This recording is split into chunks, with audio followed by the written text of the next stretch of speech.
الحمدللہ رب العالمین والعاقبۃ للمتقین والصلاۃ والسلام علی اشرف الانبیاء والمرسلین وعلی آلہ وصحبہ اجمعین، اما بعد فاعوذ باللہ السمیع العلیم من الشیطان الرجیم، بسم اللہ الرحمن الرحیم۔ ولو کنت فظا غلیظ القلب لانفضوا من حولک، صدق اللہ العظیم۔ اللہم صلی علی محمد وعلی آل محمد کما صلیت علی ابراہیم وعلی آل ابراہیم انک حمید مجید۔ اللہم بارک علی محمد وعلی آل محمد کما بارکت علی ابراہیم وعلی آل ابراہیم انک حمید مجید۔ رب اشرح لی صدری ویسر لی امری واحلل عقدۃ من لسانی یفقہوا قولی۔ محترم ناظرین کرام، بزرگان دین اور میری عزیز ماؤں اور بہنوں بھائیوں، السلام علیکم ورحمۃ اللہ وبرکاتہ۔ ناظرین، آپ کو پروگرام گفتگو کے اندر خوش آمدید کرتا ہوں۔ ناظرین، اللہ رب العزت نے انسان کی تخلیق کی اور انسان کے اندر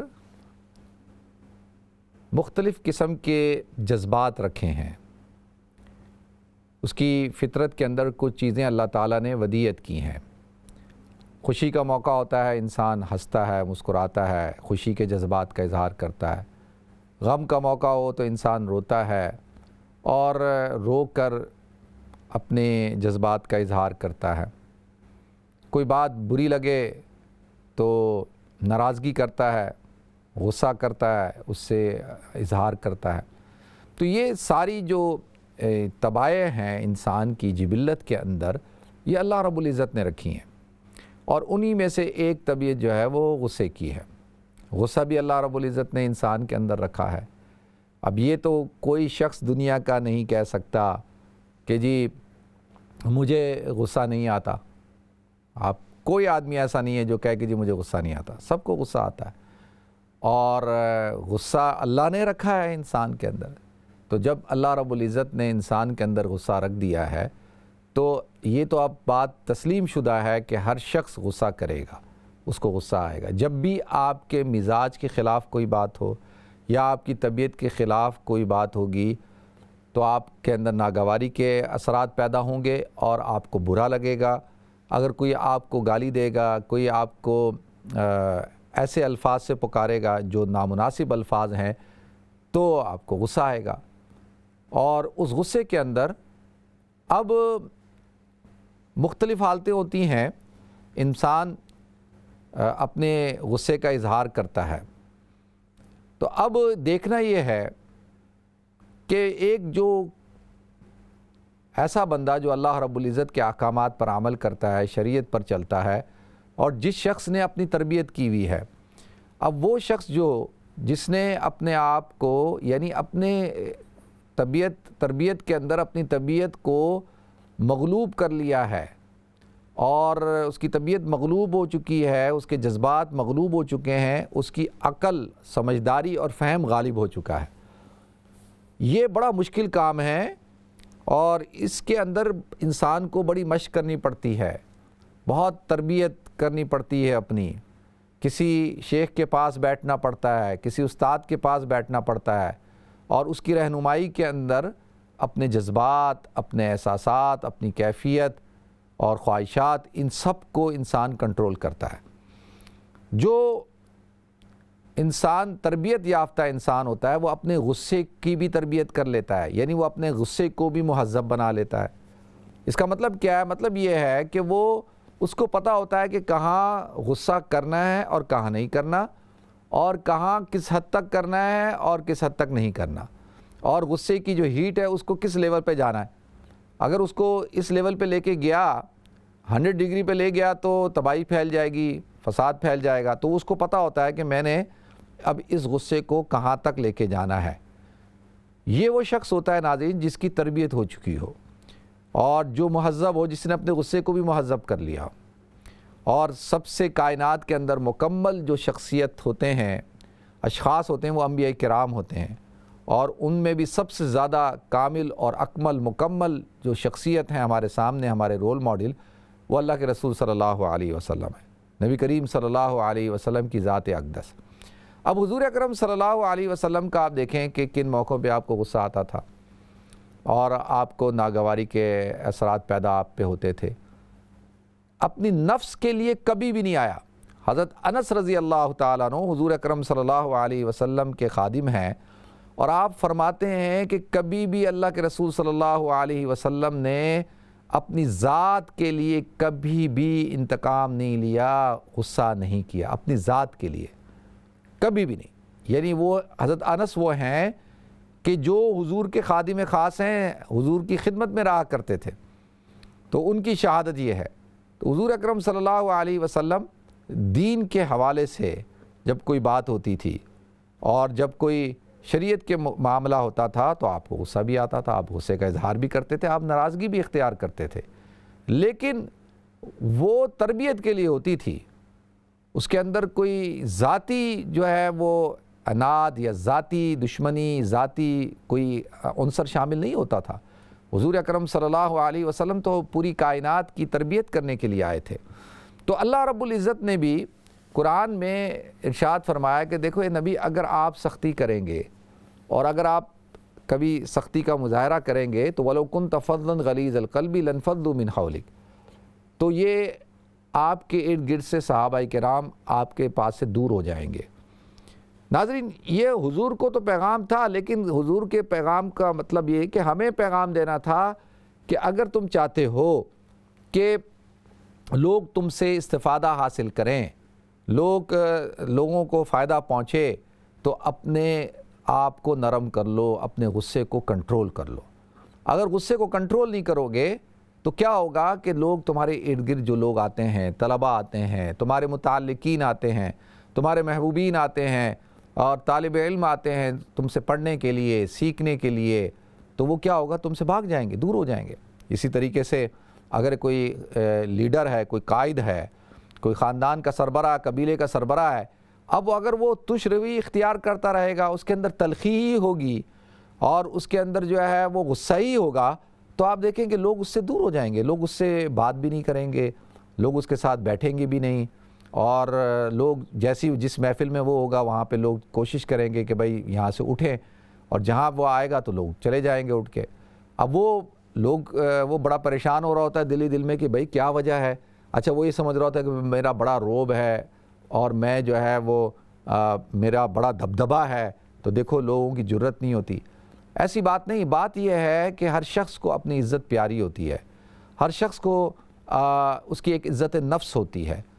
جب اس کو پتہ چل جائے کہ یہاں پہ اس کی عزت نہیں ہے، اس کی عزت نفس کو مجروح کیا جاتا ہے، کسی قسم کی کوئی رسپیکٹ نہیں ہے، اور یہ جو شخص ہے جس کو اللہ رب العزت نے ایک رتبہ دے دیا ہے، ایک مقام دے دیا ہے، یہ وہ شخص ہے کہ جس کا اپنے غصے کے اوپر کنٹرول نہیں ہے، اور یہ فوراً جو ہے وہ غصہ کرتا ہے، تو اس کا نتیجہ کیا نکلے گا ناظرین؟ اس کا نتیجہ یہ نکلے گا کہ لوگوں کے دلوں کے اندر سے اس کی محبت ختم ہونا شروع ہو جائے گی اور لوگ اس سے متنفر ہونا شروع ہو جائیں گے۔ اگر دیکھیں آپ کے والد محترم ہوں، آپ کے والد محترم، آپ کے شوہر محترم، یا آپ کا بڑا بھائی ہو، یا آپ کا چچا ہو، ماموں ہو، تایا ہو، کوئی بھی ایسا رشتہ جو بڑا ہو آپ سے، بڑا بھائی ہو، اب اگر وہ ہر وقت غصہ کرتا رہتا ہے، بات بے بات غصہ کرتا ہے، تو اس سے اس کی وقت کم ہونا شروع ہو جاتی ہے، اس کی عزت کم ہونا شروع ہو جاتی ہے۔ اور ایک تو ہوتا ہے نا غصہ کرنا تربیت کے لیے، کہ انسان تربیت کے لیے غصہ کر رہا ہے، لیکن اس کے لیے بھی ہر وقت غصہ کرنا نہیں ہوتا کہ آپ ہر وقت ہی غصہ کر رہے ہیں۔ دیکھیں، مثال کے طور پہ انسان کے اندر اس کے ایک ایموشنز ہوتے ہیں، اس کے ایک جذبات ہوتے ہیں، اور ان کا اظہار ہونا بہت ضروری ہوتا ہے۔ مثال کے طور پہ آپ والد ہیں، آپ شوہر ہیں، اب اگر آپ شوہر ہیں، آپ کو اپنی بیوی سے پیار ہے، محبت ہے، تو آپ کو اسے کہنا ہوگا کہ مجھے تم سے پیار ہے، میں تم سے پیار کرتا ہوں، آپ مجھے اچھی لگتی ہیں، اور میرے اندر آپ کے لیے بڑے محبت کے جذبات ہیں۔ اگر آپ یہ نہیں کہیں گے تو اس کا مطلب یہ ہے کہ آپ اپنے جذبات کو، اپنے ایموشنز کو، آپ اس کا اظہار نہیں کر رہے۔ ہمارے ہاں یہ ہے کہ بھئی بیوی کو گفٹ دینا ہی نہیں ہے۔ پہلے دو قسم کے لوگ ہیں، ایک وہ ہے جو اس کو کسی قسم کا کوئی ہدیہ دینا نہیں چاہتے اور بالکل نہیں دیتے، اور ایک وہ ہیں جو کہتے ہیں نہیں دیں گے، بڑا مہنگا دیں گے، درمیانی راہ نہیں ہے۔ دیکھیں، اگر آپ ایک عطر دے دیتے ہیں، ایک گلدستہ دے دیتے ہیں، ایک پھول دے دیتے ہیں، ایک رومال دے دیتے ہیں، کوئی اسکارف دے دیتے ہیں، کوئی بھی چیز، لیکن اس کے اندر خلوص ہے، محبت ہے، اور اس کے اندر آپ کے ایموشنز ہیں، کیفیات ہیں، احساسات ہیں، تو اس سے آپ کیا کر رہے ہیں؟ آپ اپنی بیوی کے دل کے اندر اپنی محبت کو، اپنی رسپیکٹ کو بڑھا رہے ہیں۔ لیکن عام طور پہ تو ایسا ہوتا نہیں۔ عورتیں بیچاری کمپلین کرتی رہتی ہیں کہ بھئی ہم سب کچھ تو کرتے ہیں، ہم کھانا بھی بناتے ہیں، بچوں کو بھی پالتے ہیں، ہم یہ بھی کرتے ہیں، ہم وہ بھی کرتے ہیں، یہ بھی کرتے ہیں، لیکن ہمارا شوہر ہے وہ خوشی نہیں ہو کے دیتا، وہ کبھی بھی اس کے چہرے پہ خوشی کے اثرات ظاہر نہیں ہوتے، کبھی بھی وہ مسکراتا نہیں ہے۔ اب آپ دیکھیں کہ اگر یہ کیفیت گھر میں پیدا ہو چکی ہے تو پھر کیا ہوگا؟ لڑائی ہوگی، جھگڑا ہوگا، فساد ہوگا، اور آپ ہر وقت اگر غصہ کرتے رہیں گے تو ایک دن آپ کے غصے کی اہمیت بھی ختم ہو جائے گی، لوگ آپ کو سیریس نہیں لیں گے، وہ کہیں گے یہ غصیلا شخص ہے۔ اسی طریقے سے والد محترم ہے، ہر وقت اپنے بچوں کو اور جوان بچوں کو ڈانٹیں، جوان بچوں کو گالیاں دیں، جوان بچوں پر غصہ ہوتے رہیں، ہر وقت غصہ ہوتے رہیں، ہر وقت ڈانٹتے رہیں، ہر وقت گالیاں دیتے رہیں، برا بھلا کہتے رہیں، تو اس کا نتیجہ یہ نکلے گا کہ آپ کی جوان اولاد آپ سے دور ہو جائے گی، وہ آپ کے ساتھ بیٹھے گی نہیں۔ جیسے آپ گھر میں داخل ہوں گے آپ کے بچے ادھر ادھر ہو جائیں گے، آپ آہستہ آہستہ اپنے آپ کو تنہائی کا شکار کر لیں گے، اور پھر آپ شکوہ کریں گے کہ جی میرے بیٹے میرے ساتھ نہیں بیٹھتے، میری بیٹی میرے ساتھ نہیں بیٹھتی، میرا داماد میرے ساتھ نہیں بیٹھتا، کیا وجہ ہے؟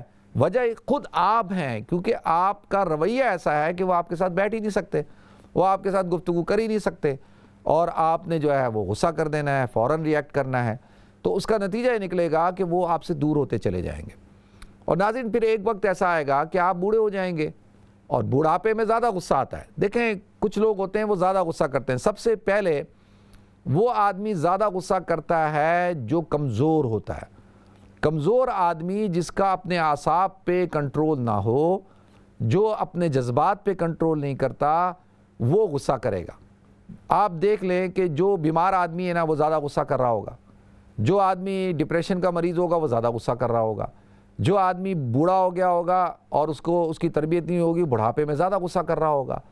تو اس کا نتیجہ یہ نکل رہا ہے کہ یہ شخص جو ہے وہ کمزور ہے، یہ طاقتور نہیں ہے۔ اللہ کے رسول صلی اللہ علیہ وسلم نے ارشاد فرمایا کہ تم میں پہلوان وہ نہیں ہے کہ جو کسی دوسرے پہلوان کو پچھاڑ دے، بلکہ پہلوان وہ ہے جو اپنے غصے کو کنٹرول کرے، اپنے غصے کو کنٹرول کرے، جذبات کو کنٹرول میں رکھے، یہ اصل میں پہلوان ہے۔ تو لہذا ناظرین ہوتا یہ ہے کہ انسان کیا کرتا ہے؟ فوراً ریئیکٹ کرتا ہے۔ ہاں لیکن ہرگز اس کا مطلب یہ نہیں ہے کہ آپ حق بات پر بھی غصہ نہیں کریں گے، بالکل کریں گے، لیکن اللہ کے رسول صلی اللہ علیہ وسلم نے ارشاد فرمایا کہ تم میں بہترین آدمی وہ ہے کہ جس کو غصہ دیر سے آئے اور جلدی ختم ہو جائے۔ جو شخص جو ہے دیر تک غصہ رکھتا ہے اور جلدی غصہ آتا ہے اور دیر تک رکھتا ہے، اللہ کے رسول صلی اللہ علیہ وسلم نے اس کو پسندیدہ شخص نہیں فرمایا، اور یہ اس شخص کے کمزور ہونے کی علامت ہے۔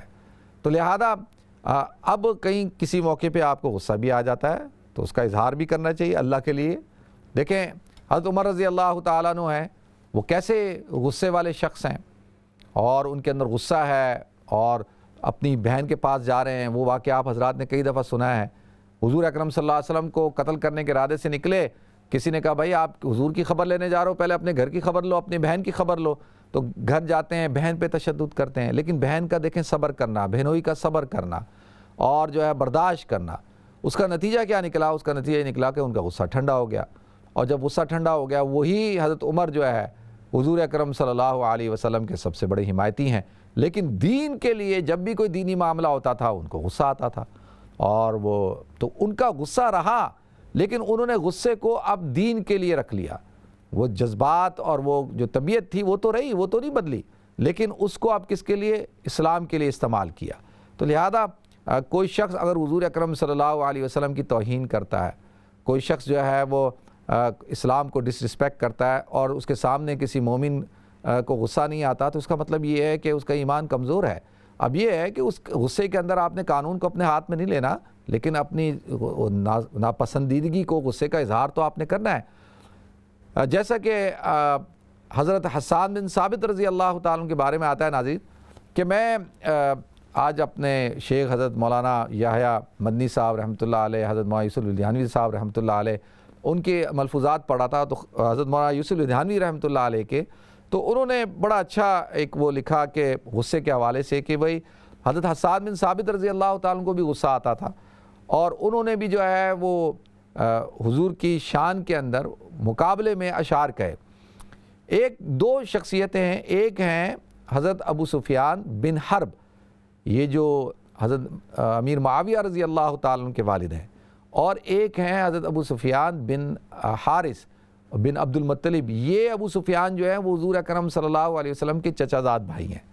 اچھا، یہ جو ابو سفیان ہیں ان کے بارے میں آتا ہے ناظرین کہ یہ اشعار کے ذریعے سے حضور کی توہین کیا کرتے تھے، ہجو بیان کرتے تھے، اور حضرت حسان بن ثابت رضی اللہ تعالیٰ کو بڑا غصہ آتا تھا، تو آپ نے اپنے غصے کا اظہار کرتے ہوئے ان کے مقابلے میں جو ہے وہ اشعار بنائے، اور وہ حضور اکرم صلی اللہ علیہ وسلم کے سامنے جب پڑھ کے سنائے تو حضور کو خوشی ہوئی اور حضور نے پسند بھی فرمایا۔ شاعر رسول تھے نا حضرت حسان بن ثابت، تو وہ انہوں نے اشعار کے ذریعے سے ان کو مخاطب کیا ہے، اور وہ کہتے ہیں حضرت حسان بن ثابت رضی اللہ تعالیٰ عنہ کہ حجوت محمدن وعجبت عنہ، اے ابو سفیان، یہ وہ ابو سفیان ہے جو حضور کے چچا زاد بھائی ہیں، یہ ابو سفیان بن حرب نہیں، حضرت معاویہ کے والد نہیں، حجوت محمدن وعجبت عنہ، کہ تو حضور اکرم صلی اللہ علیہ وسلم کی برائی کرتا ہے، ان کی برائی بیان کرتا ہے، تو وہ عجبت عنہ، میں تو اس کا جواب دیتا ہوں۔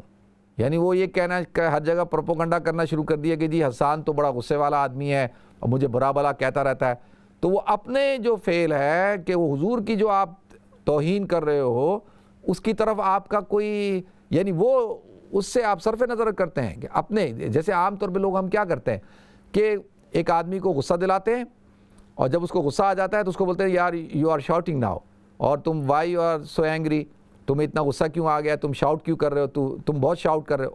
بھائی وجہ بھی تو دیکھو کہ لوگ کیا کرتے ہیں کہ وہ جس وجہ کو چھوڑ دیتے ہیں، کہتے ہیں بھائی یہ اس کو غصہ کیوں کر رہا ہے، شاؤٹ کیوں کر رہا ہے، تو اس کی طرف نہیں جاتے۔ تو اسی طرح سے یہ بھی کیا کرتا تھا۔ تو حضور اکرم صلی اللہ علیہ وسلم کی دفاع میں انہوں نے شعر کہے کہ حجوت محمدن وعجبت عنہ، کہ تو حضور کی توہین کرتا ہے، میں تو وعجبت عنہ، میں تو تجھے جواب دیتا ہوں، یعنی میں تو جواب دیتا ہوں تجھے کہ جو تو حضور کی شان کی میں گستاخی کرتا ہے، وَعِنْدَ اللَّهِ فِي ذَاكَ الْجَزَاءُ، اور مجھے پورا یقین ہے کہ وَعِنْدَ اللَّهِ، اللہ کے ہاں، فِي ذَاكَ الْجَزَاءُ، اس پر اللہ مجھے اجر عطا فرمائے گا۔ تو اس سے بات پتہ چلی کہ جو شخص اللہ اور اس کے رسول کے لیے، دین اسلام کے لیے غصہ کرتا ہے، ناپسندیدگی کرتا ہے، غصے کا اظہار کرتا ہے، تو اللہ تعالیٰ اس پر اس کو جزا بھی دیں گے۔ یہ تو آپ، یہ کیسے ہو سکتا ہے کہ حضور کی شان میں کوئی گستاخی کرے اور آپ کہیں گے جی مجھے غصہ ہی نہیں آتا؟ یہ تو پھر ایمان کی علامت نہیں ہے، کیونکہ غصہ بھی ایک اس کا وہ ایمان کا ایک جز ہے نا، کہ اللہ اور اس کے رسول کے آپ کو غصہ آنا چاہیے، بالکل آنا چاہیے، لیکن وہ میں نے جیسے عرض کیا نا کہ کنٹرولڈ ہو، ایسا نہ ہو کہ بھائی جو ہے اس سے فساد پھیلے۔ تو پھر فرمایا کہ اتحجوہ ولست لہ بکفء، کہ تم حضور کی توہین کرتے ہو، حضور کی شان میں گستاخی کرتے ہو، اور تم تو ان کی خاک کے برابر نہیں ہے، وہ تمہارا اور ان کا تو جوڑ ہی کوئی نہیں ہے۔ دیکھیں یہ خاندانی طور پر تو ایک دادا کی اولاد ہے نا۔ عبد المطلب کون ہیں؟ ان کے صاحبزادے ہیں حارث، اور انہی کے صاحبزادے ہیں حضرت عبداللہ۔ حضرت عبداللہ کے صاحبزادے ہیں کون؟ حضور اکرم صلی اللہ علیہ وسلم۔ اور حارث کے صاحبزادے کون ہیں؟ حضرت ابو سفیان، یہ بعد میں مسلمان ہو گئے تھے۔ اب یہ دونوں دیکھیں خاندانی اعتبار سے تو دونوں برابر ہیں، یعنی ایک دادا کی اولاد ہیں، لیکن وہ یہاں کہہ رہے ہیں کہ تم بھلے ایک دادا کی اولاد ہو لیکن تمہاری حیثیت حضور اکرم صلی اللہ علیہ وسلم کے سامنے کچھ بھی نہیں ہے، تم تو ان کے ذرے کے برابر نہیں ہو سکتے، تم اب حضور کہاں اور تم کہاں۔ اور فشرکما لخیری کما فداہ، اور فرمایا کہ تم حضور کو گالیاں دیتا ہے اور تم اور ان کا شر بیان کرتے ہو، ان کے بارے میں برائی کرتے ہو، تو تم اپنا منہ دیکھو، تم کہاں ان کے برابر ہو سکتے ہو؟ تم جیسے ہزاروں لوگ تو اپنی جانیں ان پر قربان کرتے ہیں، ان کے اوپر قربان ہیں، تمہاری حیثیت کیا ہے؟ پھر فرمایا فَإِنَّ أَبِي وَوَالِدَتِي وَإِرْضِي، کہ میرا والد اور میری والدہ، فَإِنَّ أَبِي وَوَالِدَتِي، میرے والد، میری والدہ، وَإِرْضِي، اور میری آبرو، میری عزت جو ہے وہ کس پر؟ لِعِرْضِ مُحَمَّدٍ مِّنْكُمْ وَفَاءُ، کہ وہ محمد صلی اللہ علیہ وسلم اور ان کی جو گالیاں دیتے ہو ان پر وہ قربان ہے، ان کے لیے وہ ڈھال ہے، یعنی میری عزت اور آبرو، اور میں اپنے آپ کو حضور اکرم صلی اللہ علیہ وسلم کے لیے ڈھال بناتا ہوں کہ جو شخص ان کے بارے میں گستاخی کرتا ہے تو میں اس کا دفاع کروں گا۔ تو لہذا دیکھیں یہاں پر حضور اکرم صلی اللہ علیہ وسلم کی شان بیان کر رہے ہیں اور حضور اکرم صلی اللہ علیہ وسلم جو ہے کہ دفاع کر رہے ہیں، تو اس کے لیے تو آپ کو غصہ آتا ہے، ٹھیک ہے، اچھی بات ہے، یہ تو عین ایمان ہے اور ایمان کی علامت ہے۔ تو لہذا ناظرین، انسان وہ ہے کہ جو اپنی تربیت کرے، اور میں گزارش کروں گا ہمارے خاص طور پہ یہاں پر جو ہم اس پروگرام کو جو لوگ دیکھ رہے ہیں، خواتین سے، ہماری ماؤں بہنوں کو اور ہمارے جو بزرگ ہیں ان کو، کہ خدا را اپنے غصے پہ کنٹرول کریں اور ہر وقت غصہ نہ کریں گھر کے اندر، اور جب بڑی عمر کے ہوتے ہیں تو زیادہ غصہ کرتے ہیں، اس کا نتیجہ اچھا نہیں نکلتا اور اس کا نقصان ہوتا ہے۔ گالیاں نہ دیں۔ اچھا دیکھیں، گالی دینے سے کیا ہوتا ہے کہ لوگوں کے جو ہے زخم لوگوں کو لگ جاتے ہیں، اور پھر ان زخموں کو دیکھیں، ایک شخص تھا، اس کا بیٹا بہت غصیلا تھا، بہت غصہ کرتا تھا، تو وہ بڑا تنگ آ گیا، اس نے کہا یار میں اس کو کس طرح سے اس کی عادت کو ختم کروں۔ تو لہذا اس نے کیا کیا، اس نے اپنے بیٹے کو کہا کہ یار بیٹا تم غصہ کرتے ہو، ختم نہیں کرتے، چلو اب ایک کام کرو، یہ ایک باکس دیا، اس کے اندر کیلیں تھیں، اور کہا کہ اب یہ جب تمہیں غصہ آئے ایک کیل اٹھاؤ اور دیوار کے اندر ٹھوک دینا۔ اب وہ کرتا تھا، غصہ کرتا تھا، ایک کیل جا کے دیوار میں ٹھوکتا تھا۔ ایک دن آیا تو پوری دیوار جو ہے وہ بھری ہوئی تھی غصے سے، کیلوں سے بھری ہوئی تھی۔ تو اس کے باپ نے دیکھا، کہا کہ تم نے اتنا غصہ کیا ہے، پوری دیوار بھر دی۔ اس نے کہا بالکل۔ کہا اچھا چلو ٹھیک ہے، اب جب غصہ آئے تو تم کیا کرنا، وہ ایک کیل نکالنا شروع کر دینا، کیلیں نکالنا شروع کر دینا۔ اب اس کو غصہ آتا تھا، پہلے کیلیں ٹھوکتا تھا، پھر کیل نکالتا تھا۔ ایک دن اپنے باپ کو کہتا ہے کہ میں تنگ آ گیا ہوں، یہ کیلیں ٹھوک کے، کیلیں نکال کے۔ تو والد نے کہا بھائی اب تجھے یہ کرنا ہوگا۔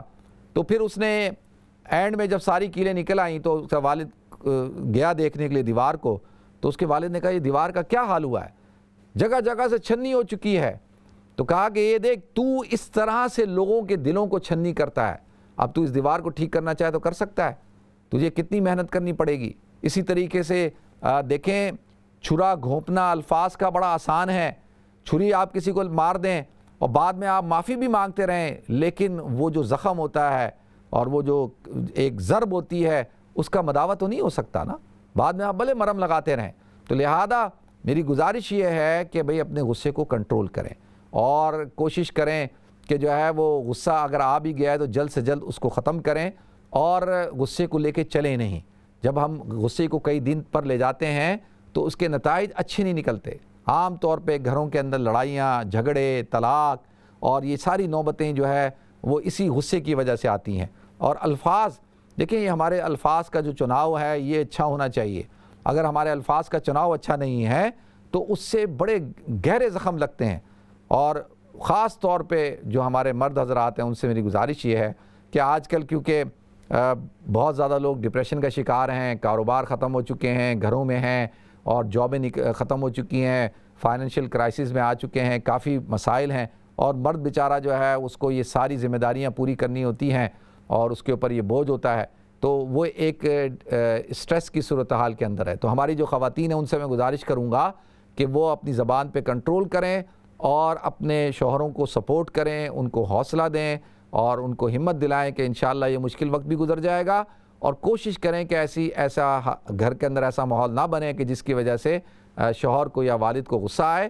اور شوہر اور والد اور بڑے بھائی کو بھی میں گزارش کروں گا کہ وہ بھی اس موقع کے اوپر اگر اس کو غصہ آ جائے تو اس جگہ سے ہٹ جائے۔ حضور نے فرمایا اس جگہ کو چھوڑ دو، کھڑے ہوئے ہو تو بیٹھ جاؤ، بیٹھے ہوئے ہو تو لیٹ جاؤ، اور پانی پیو اور وضو کرو، اعوذ باللہ من الشیطان الرجیم کثرت سے پڑھو، لا حول ولا قوت الا باللہ العلی العظیم پڑھو۔ اس سے کیا ہوگا، غصے کی کیفیت جو ہے ختم ہو جائے گی۔ تو ناظرین ہمیں بریک کی طرف جانا ہے، بریک کے بعد حاضر ہوں گے۔ اللہ تعالیٰ مجھے آپ کو ہم سب کو عمل کرنے کی توفیق عطا فرمائے۔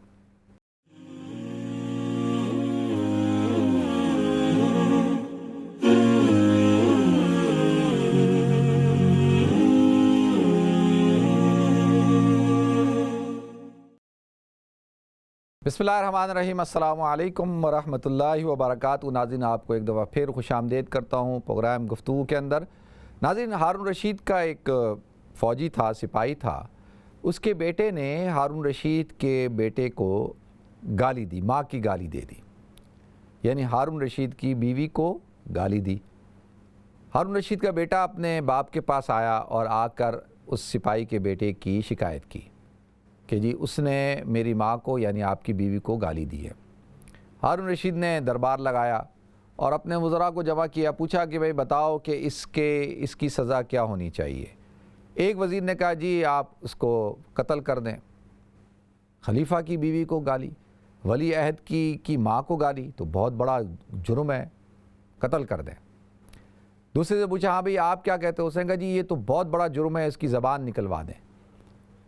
تیسرے سے پوچھا کیا کریں؟ اس نے کہا جی آپ اس کو جلا وطن کر دیں، نکال دیں، اس قابل نہیں ہے کہ یہاں پہ رہے۔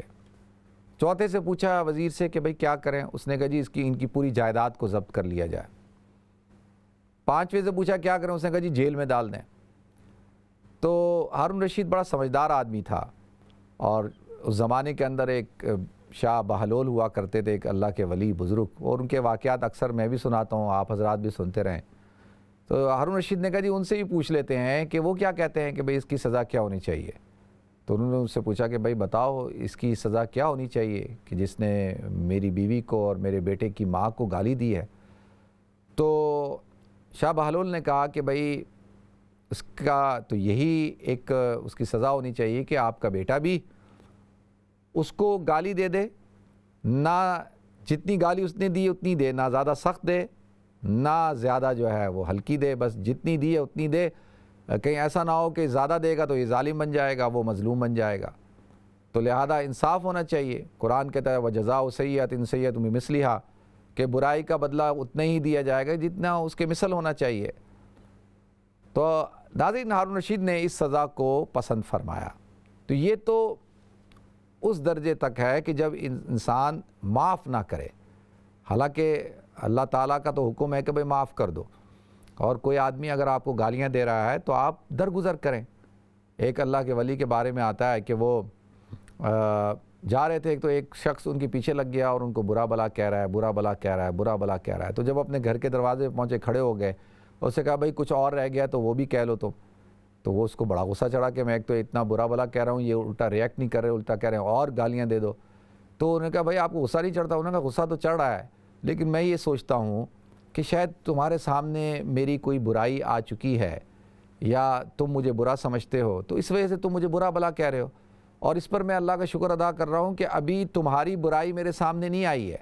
اگر اللہ تمہاری برائی میرے سامنے لے آئے جو اللہ نے پردے میں رکھی ہے، تو ہو سکتا ہے میں بھی پھر تمہیں برا بلا کہنا شروع کر دوں۔ تو ہم دونوں کو اللہ کا شکر ادا کرنا چاہیے۔ اس نے کہا جی آپ کو کیوں شکر ادا کرنا چاہیے؟ کہا اس لیے کہ میری تھوڑی سی برائی ہے جو تمہارے سامنے آئی، اگر اللہ تعالیٰ نے پتہ نہیں میرے اندر کتنی برائیاں اگر اللہ نے وہ سامنے لے آیا سب کے، تو سارے ہی مجھے گالیاں دینا شروع کر دیں، برا بلا کہنا شروع کر دیں۔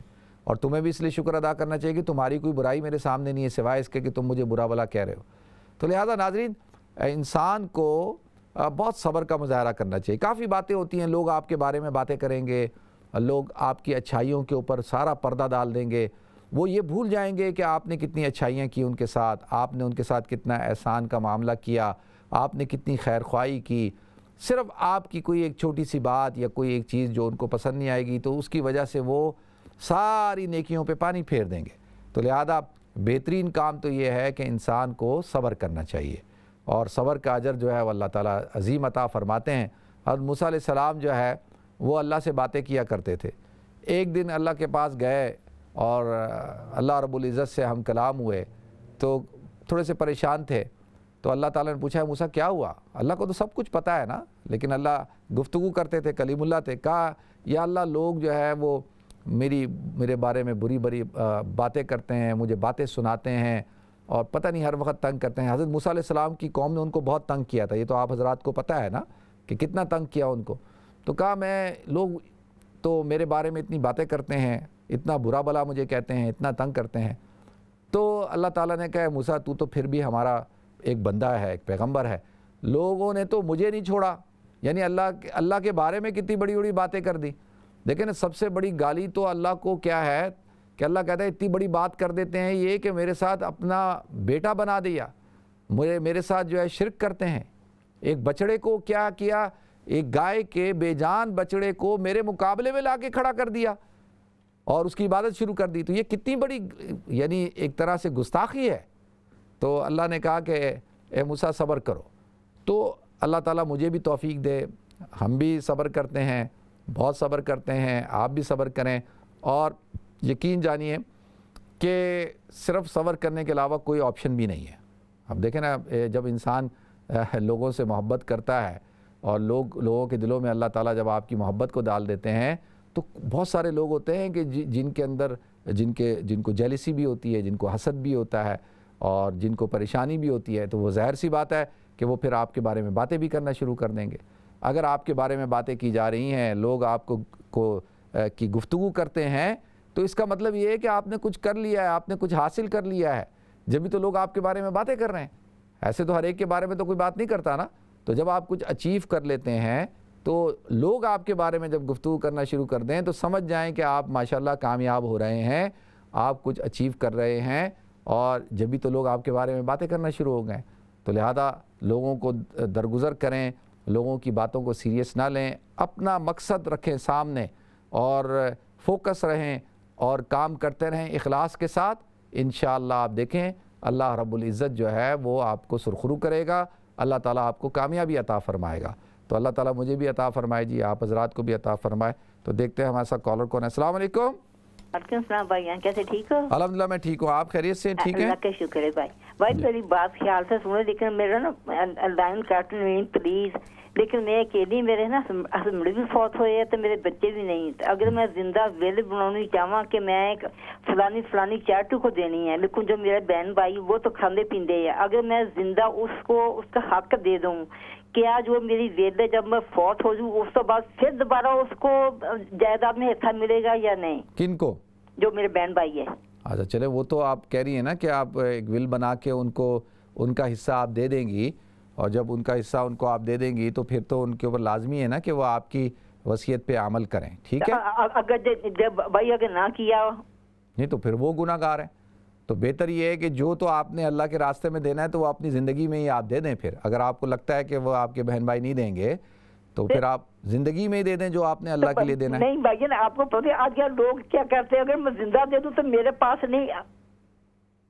چلے میں آپ کو مسئلہ بتا دیتا ہوں جی، ٹھیک ہے؟ پلیز اچھی طرح بتانا۔ اچھی طرح بتاؤں گا، اچھی طرح ہی بتاؤں گا جی۔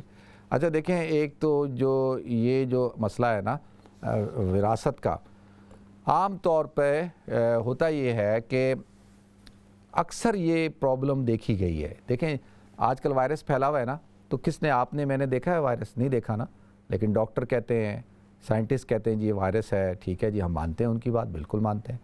اسی طریقے سے ہم جو شیخ ہوتا ہے، عالم ہوتا ہے، مفتی ہوتا ہے، امام ہوتا ہے، اس کو بھی پتہ ہوتا ہے کہ سوسائٹی میں آج کل کون سا وائرس چل رہا ہے۔ یہ جو وائرس ہے نا جائیداد کا، وراثت کے جھگڑوں کا، یہ بڑا قدیم وائرس ہے اور بڑا سخت وائرس ہے، یہ اتنی آسانی سے ختم نہیں ہوتا، اور اس کا علاج بھی بس ایک ہی علاج ہے۔ دیکھیں سب سے پہلی بات تو میں آپ سے گزارش کر دوں، اگر آپ یہ سوچتے ہیں کہ آپ کے مرنے کے بعد آپ کے بچے آپس میں پیار محبت سے رہیں گے، انصاف سے جائیداد تقسیم ہو جائے گی، آپ کی وائف جائیداد کو انصاف کے ساتھ تقسیم کر دے گی اور جو حق بنتا ہے، تو آپ بھول بھلائیوں میں ہیں۔ اکثر لوگوں کو، ہاں کچھ لوگ ہوتے ہیں، میں یہ سب کی بات نہیں کر رہا کہ سارے ایسے ہوتے ہیں، اکثر، للأکثر حکم الکل، اور شریعت کا اصول ہے کہ جو اکثر ہوگا اسی کے اوپر کلیت کا حکم لگایا جاتا ہے، یعنی اکثر کی وجہ سے کہا جاتا ہے کہ سب ایسے ہیں، حالانکہ سب تو کبھی بھی ایسے نہیں ہوتے نا۔ تو عام طور پہ کیا ہوا کہ اگر والد کا انتقال ہو گیا تو ساری جائیداد کس کو مل جاتی ہے؟ اگر ماں زندہ ہو، اس کی بیوی زندہ ہو تو اس کو مل جاتی ہے یہاں کے مطابق۔ اب وہ بیوی کو کیا ہوتا ہے، دیکھیں انسان فطری طور پہ کیا ہوتا ہے، انسیکیور ہوتا ہے۔ اب وہ عورت کیا سمجھتی ہے کہ وہ ہو شوہر کا تو انتقال ہو گیا، اب ساری جائیداد اس کے نام پہ آ گئی، گھر ور سب پراپرٹی اس کے پاس آ گئی ہے، تو اب وہ سمجھتی ہے کہ اگر میں نے یہ وراثت تقسیم کر دی تو میرا برا حال ہو جائے گا، میرا بڑھاپا صحیح نہیں گزرے گا، میرے بچے مجھے چھوڑ دیں گے، یا میرے ساتھ جو ہے وہ زیادتی ہو جائے گی۔ تو وہ کیا کرتی ہے کہ وہ ساری جائیداد کے اوپر کنٹرول رکھتی ہے اور وہ تقسیم نہیں کرتی۔ اچھا اس کا نقصان کیا ہوتا ہے کہ اسی دوران جو ہے بچوں میں آپس میں رنجشیں شروع ہو جاتی ہیں۔ دیکھیں کوئی بچہ کمزور ہوتا ہے، کوئی کونسل کے گھر میں رہ رہا ہے، کوئی کرائے کے گھر میں رہ رہا ہے، کوئی دھکے کھا رہا ہے، کسی کو اچھی جاب ہے، کسی کے پاس نہیں ہے۔ اب وہ سارے ہوتے ہیں کہ یار ہمیں ہمارا حصہ ملے، ہم کوئی گھر لے لیں، کوئی کاروبار شروع کریں یا کچھ کریں۔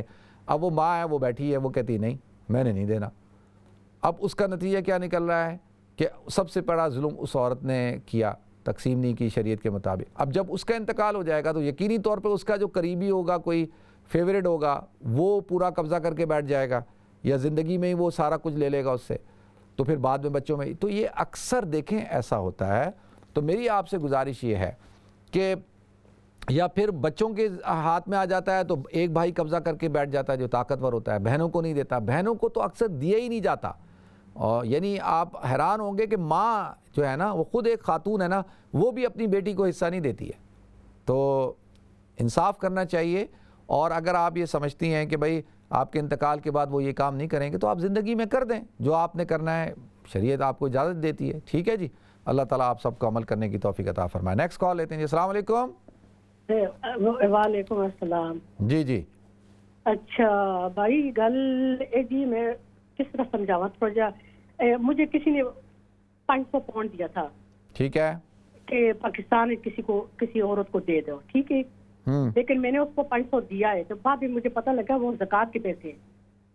تو اس عورت پہ زکوٰۃ، اس کے بچوں پہ زکوٰۃ نہیں لگتی، آلریڈی وہ زکوٰۃ خود دیتے ہیں. ٹھیک ہے.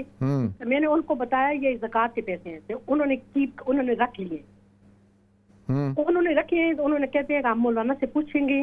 تو وہ کہتے ہیں ہم نے خرچ کر لیے. تو وہ مولانا سے پوچھنے تو مولانا نے انہوں نے کہا تم رکھ سکتے ہو. تو میں آپ سے یہ پوچھتی ہوں وہ رکھ سکتے ہیں کہ نہیں؟ چلیں ٹھیک ہے جی. ٹھیک ہے، بہت شکریہ آپ کی کال کا، جزاکم اللہ. نیکسٹ کال لیتے ہیں جی. السلام علیکم. وعلیکم السلام. جی ماشاءاللہ بھائی میں پروگرام بہت اچھا ہے، کل بھی بہت اچھا تھا ماشاءاللہ. تو آج تو نا دعا کے لیے آپ کو کہنا دعا کرنا پلیز، تھوڑی سی پرابلم ہے، اللہ تعالیٰ وہ مشکل آسان کر دے. ضرور جی، ضرور کریں گے دعا. اللہ تعالیٰ آپ کی تمام مسائل کو حل فرمائے، تمام پریشانیوں کو دور کرے. جی ضرور دعا کریں گے انشاءاللہ. ٹھیک ہے جی، بہت شکریہ آپ کی کال کا، جزاکم اللہ. نیکسٹ کال لیتے ہیں جی. السلام علیکم. السلام علیکم. آواز نہیں آ رہی ہے ان کی. اچھا السلام علیکم. میرے ساتھ بات کریں نا. آپ کے ساتھ بات کر رہا ہوں. آپ کو سلام. سوری میرے سے آپ ٹی وی پہ کہیں لگے ہوئے ہیں. نہیں آپ سے ہی بات کر رہا ہوں، ٹی وی پہ ہی کر رہا ہوں، آپ سے کر رہا ہوں. وعلیکم السلام. جی جی جی میں نے مفتی صاحب سے یہ پوچھنا ہے، ایک بات پوچھنی ہے میں نے جی. کہ جب ہم نماز پڑھتے ہیں، نماز پڑھنے کے بعد جب ہم سبحان اللہ کہتے ہیں 33 دفعہ، الحمدللہ کہتے ہیں 33 دفعہ، اور پھر ہم اللہ اکبر کہتے ہیں 34 دفعہ.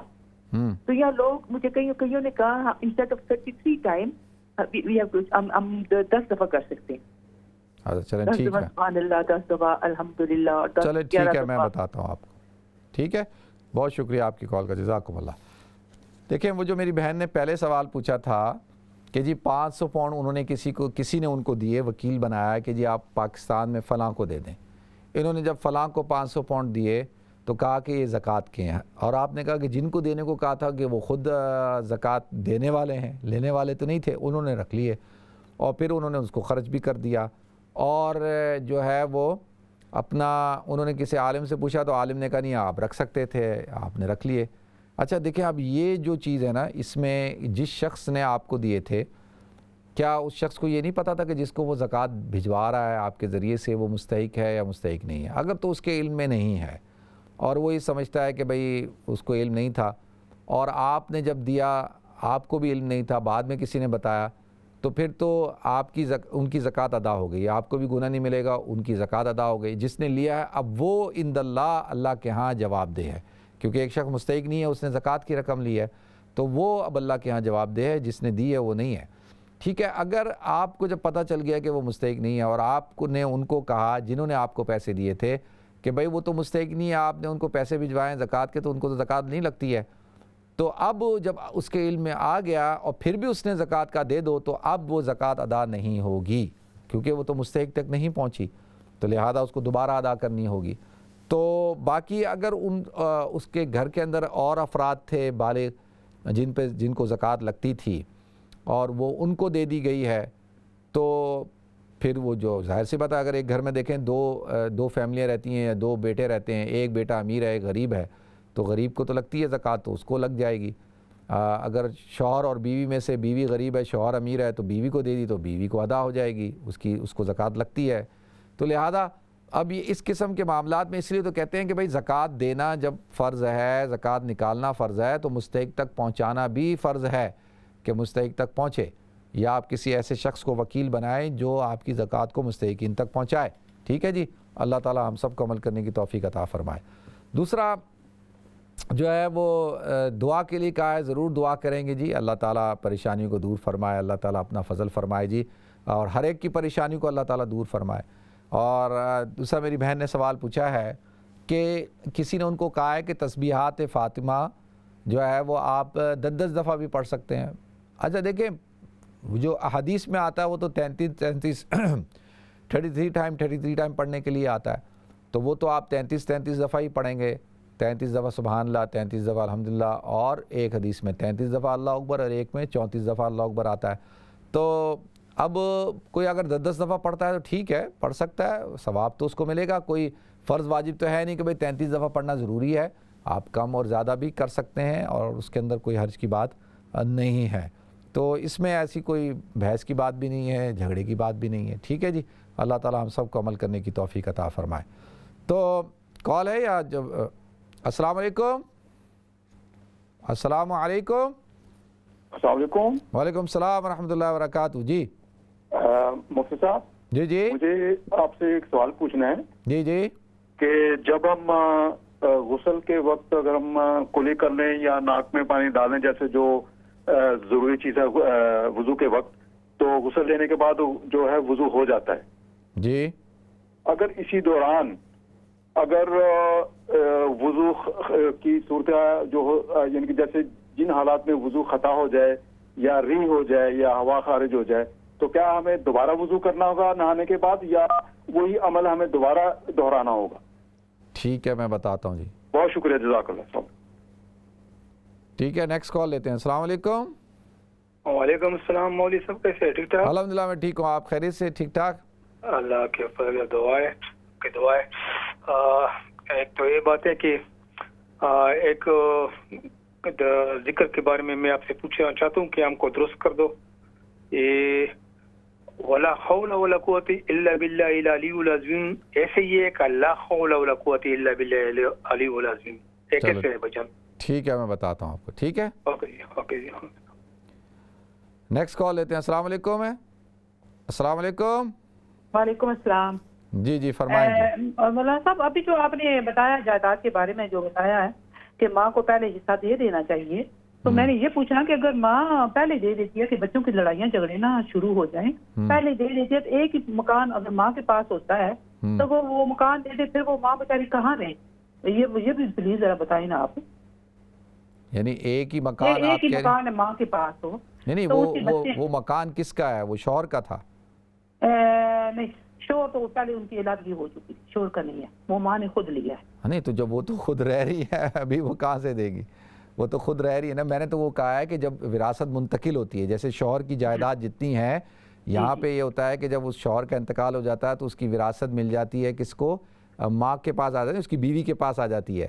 اب بیوی نے جو ہے وہ اپنے شوہر کی جو وراثت ہے اپنے بچوں میں تقسیم کرنی ہوتی ہے، تو اس کو وہ تقسیم کرنی چاہیے۔ اگر وہ نہیں کرے گی تو پھر ایک آپ کی، جیسے آپ کہہ رہی ہیں آپ کی صورتحال میں تو ابھی تو آپ اس گھر میں رہتی ہیں، وہ گھر آپ کا ہی ہے، تو آپ اگر بتا دیتی ہیں کہ بھئی میرے مرنے کے بعد شریعت کے مطابق اتنا اتنا سب کو مل جائے گا تو بس ٹھیک ہے، اس میں پھر کیا ہے؟ وہ تو نہیں، ابھی زندگی میں آپ کیوں وہ گھر کسی کو دیں گے کہ پھر آپ کہاں جا کے رہیں گی؟ زندگی میں تو آپ نے اپنا گھر کسی کو نہیں دینا نا۔ جی وہی تو کہا نا کہ بالکل۔ ہاں میں نے آپ شاید آپ نے ہاں میں نے تو جو مسئلہ بتایا وہ جو والد کی وراثت، شوہر کا انتقال ہو گیا تو اس کی وراثت جو ہے وہ بیوی کو منتقل ہو جاتی ہے نا، تو اس کے جو بچے ہیں ان کی بات کر رہا ہوں میں، جو بچوں کو جو وراثت ملنی ہے وہ اس وقت تقسیم کر دینی چاہیے، چاہے وہ پراپرٹیاں ہوں، پیسہ ہو، تو جو جس کا حصہ بنتا ہے اس کو دے دیں، اور جو بیوی کا حصہ بنتا ہے وہ بیوی اپنے پاس رکھے، ٹھیک ہے جی۔ بہت شکریہ آپ کی کال کا، جزاکم اللہ جی۔ نیکسٹ کال لیتے ہیں جی۔ السلام علیکم۔ جی وعلیکم السلام۔ جی جی کیسے مفتی صاحب؟ الحمدللہ میں ٹھیک ہوں، آپ خیریت سے ہیں؟ ٹھیک ہیں الحمدللہ الحمدللہ، آپ کا پروگرام بہت اچھا ہے، ہم لوگ سب ماشاءاللہ بیٹھ کے سب سنتے ہیں۔ شکریہ۔ اور دوسرا مجھے دعا کے لیے کہنا تھا، میری پوتی ہے، اس کی طبیعت اچھی نہیں ہے، اس کا نام رفقہ عمیر ہے، تو اس کے لیے خاص دعا کیجیے گا۔ اللہ اس کو صحت عطا فرمائے۔ ہاں، سب گھر والوں کے لیے بھی دعا کیجیے گا۔ ضرور دعا کریں گے میری بہن، ضرور دعا کریں گے۔ جی ضرور، انشاءاللہ دعا کیجیے، اللہ پاک اس کو صحت تندرستی دے۔ آمین آمین آمین۔ اللہ سب کو، ان کو سب بیماروں کو اللہ تعالیٰ صحت کاملہ دائمہ عاجلہ مستمر عطا فرمائے جی۔ ٹھیک ہے جی، بہت شکریہ آپ کی کال کا، جزاکم اللہ۔ نیکسٹ کال لیتے ہیں۔ السلام علیکم۔ السلام علیکم مفتی صاحب۔